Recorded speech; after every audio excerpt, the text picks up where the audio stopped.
వైఎస్ఆర్ జిల్లా కడపలోని వైఎస్ఆర్సీపీ జిల్లా కార్యాలయంలో స్వాతంత్ర్య దినోత్సవ వేడుకలు ఘనంగా నిర్వహించారు. జిల్లా అధ్యక్షుడు రవీంద్రనాథ్ రెడ్డి జాతీయ పతాకాన్ని ఆవిష్కరించి ప్రజలకు శుభాకాంక్షలు తెలిపారు. స్వాతంత్ర్య సమర యోధుల త్యాగాలను స్మరించుకున్న ఆయన వారి త్యాగాల ఫలితంగానే దేశ ప్రజలు స్వేచ్ఛను అనుభవిస్తున్నారు అన్నారు. అనంతరం రాష్ట్రంలోని రాజకీయ పరిస్థితులపై స్పందిస్తూ కూటమి ప్రభుత్వంపై విమర్శలు చేశారు. ప్రభుత్వానికి ప్రశ్నించే వారిపై కేసులు నమోదు చేస్తూ ఉన్నారని ఆరోపించారు. ప్రజా సమస్యలపై వైఎస్ఆర్సీపీ పోరాటం కొనసాగుతుంది అని స్పష్టం చేశారు.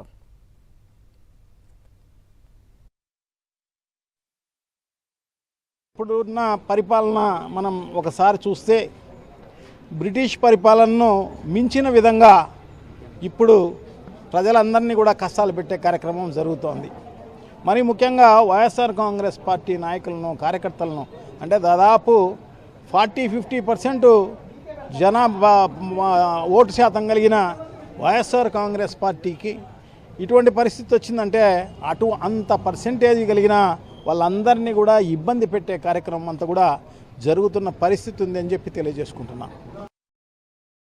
మరిన్ని అప్డేట్స్ కోసం ఛానల్ను సబ్స్క్రైబ్ చేయండి. నోటిఫికేషన్స్ కోసం బెల్ ఐకాన్ పై క్లిక్ చేయండి.